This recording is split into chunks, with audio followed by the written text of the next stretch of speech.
Shooting another video in my car, and it's I gotta figure out this whole YouTube thing because it's crazy, man. You know, I invested in a pretty decent setup, a pretty decent starter setup for YouTube, and my iPhone 8 is giving me better videos, I think, in terms of audio and video quality from my car. I think maybe it's because in my car there's really good natural lighting, but my iPhone 8 is superior. So I gotta look into this a little bit because at home I've got this, I think it's called a C92 webcam that I put over my Mac, and then I've also got a SM58 microphone that have going into that's recording my audio. And so anyway, it's going into this thing called Scarlett 2 i2, and that's recording my audio. But I swear that these videos off my iPhone 8 are better quality, and it's kind of strange. Maybe I'm wrong, so who knows? Maybe I'll do a video on the setup I have at home and see. And then I've also got this little like ring light thing that I put on there, is that I put behind my desk so that I have good lighting. But yeah, I'm getting better lighting right here in my car. It's kind of strange. So anyway, maybe I'll do some videos. I'll keep doing some videos in my car for a bit until I can figure out my home setup. But that has nothing to do with this video. I've been enjoying a little preamble. I hope you guys are enjoying that too. But the point of this video is I want to talk about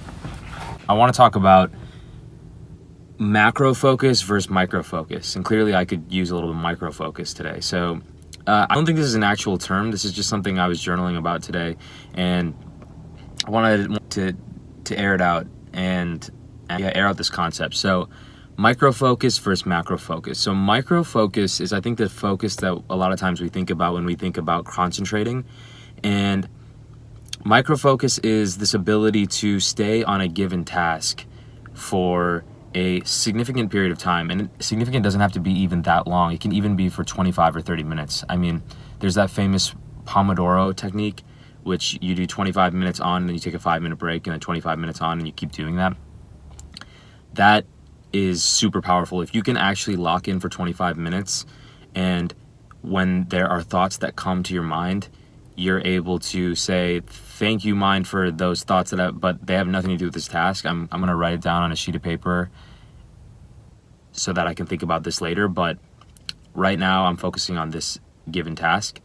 If you can do that successfully, if you can lock in like that for even 25, 30 minutes, maybe even 15 or 20 minutes, you could say, you can learn a lot. I mean, in that amount of time, let's just say 20 to 25 minutes of focused time, you can learn a new part of a song on your instrument. You can read 20 to 30 pages of a book. You could write multiple paragraphs. You could learn some new coding syntax.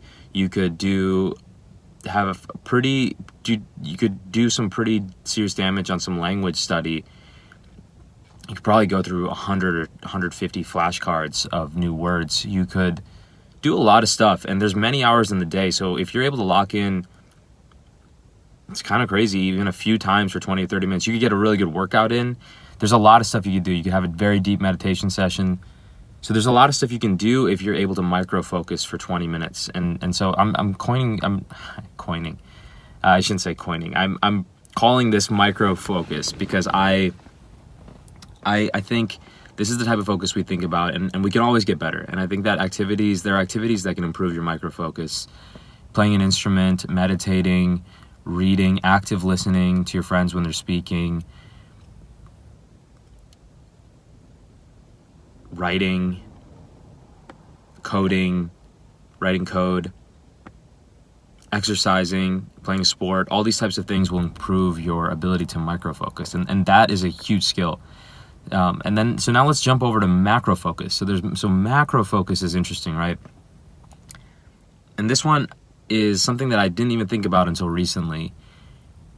Macrofocus is what I'm calling macrofocus is your ability to manage well the number of activities, the various activities that you do in a day or over a recording year.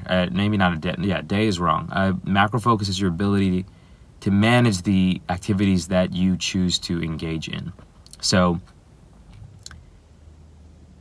let's talk about macro focus in terms of the activities you choose to engage in. So let's get into this a little bit. So if I am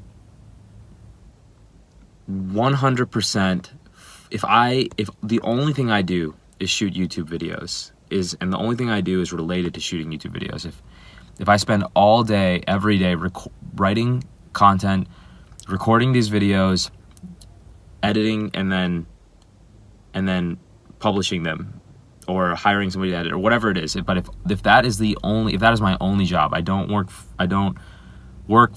do anything else except for do this macro focus, that is a chance that I can achieve pretty good results if that's the only thing I ever do. Now, pretty good results, I say, because it's interesting, because I don't think that in a lot of scenarios that macro focus on only one thing is always the best. I don't think that it's always the best combination, right? Because YouTube is a good example where if all you did was focus on YouTube, you might not have that much content to talk about. If the only thing you did was create YouTube videos, it's probably but you're probably somebody who goes out there and is pursuing one other thing or two other things, and then comes back. They might have daily stuff to talk about on their YouTube channel. So only having one thing isn't necessarily better, but I do think that most people, including myself, don't have the problem with too few things. I think most people, including myself, have the problem of too many things in their given concoction of activities that they do over the course of a year or two, or however, whatever time period, but larger time frame than a day. So I'm gonna just say a year, so or even 5 years. Let's time frame out of there, but it's just mainly like your concoction of activities that you do. And so in the past I've really struggled with macro focus. I remember when I was 25 years old, there was this time where I was legitimately, I had my software engineering job, which I was pretty new at. So I honestly was trying to spend time outside of work getting proficient at software engineering. And so I remember I was reading all the You Don't Know JavaScript books.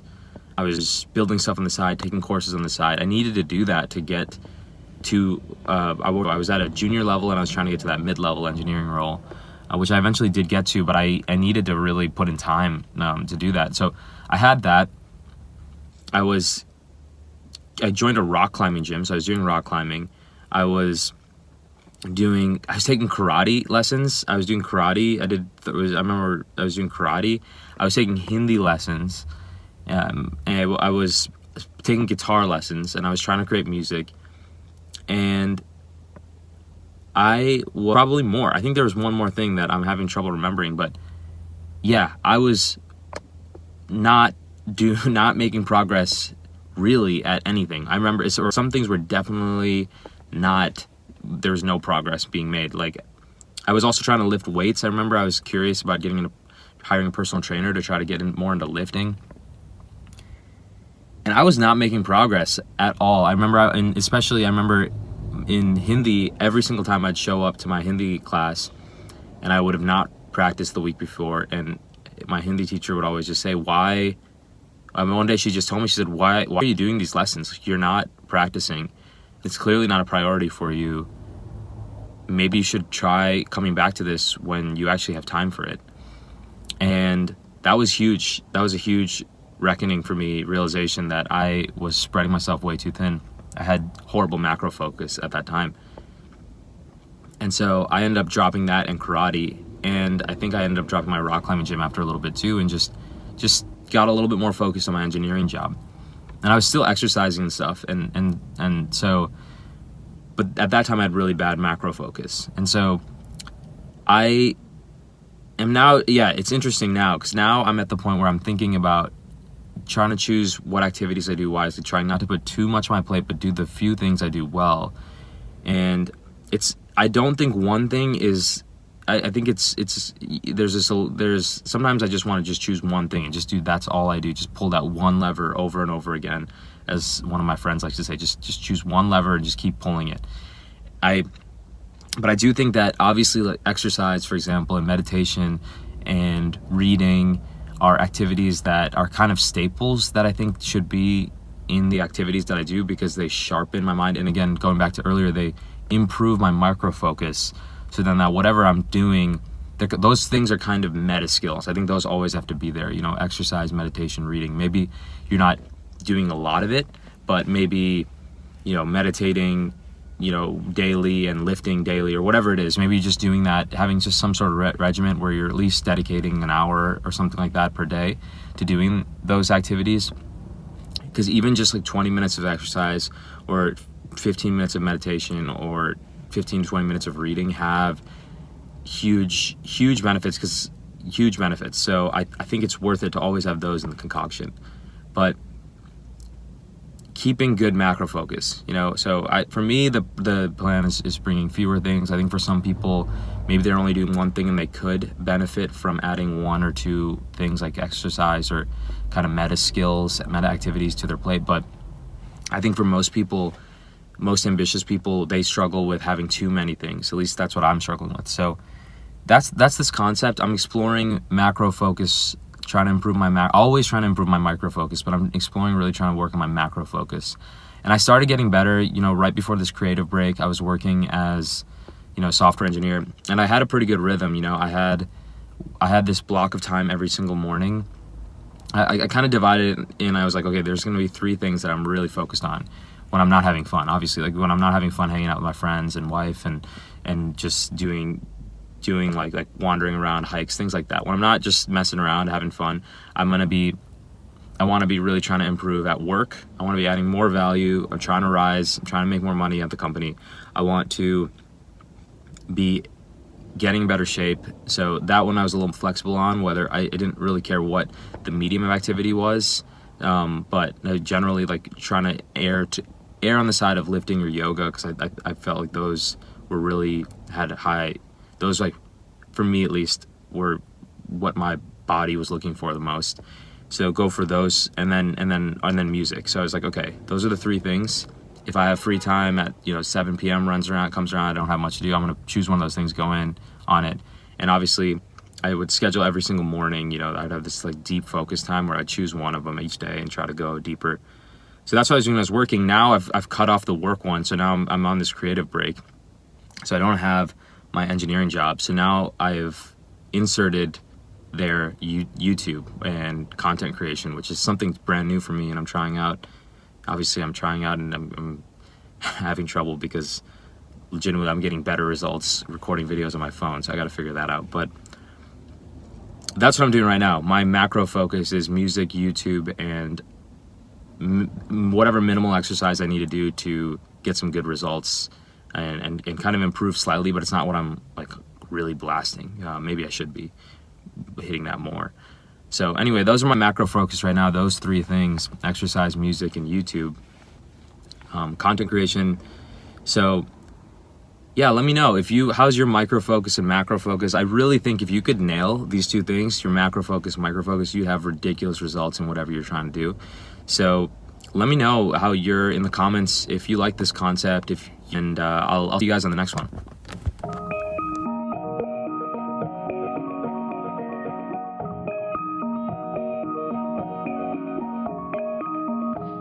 Pretty face and pretty face in a white tee, dark hair, dark eyes, wake up and inside see your aroma as we talk on the sofa, clean and fresh as a pine tree. Start with mocha on a couple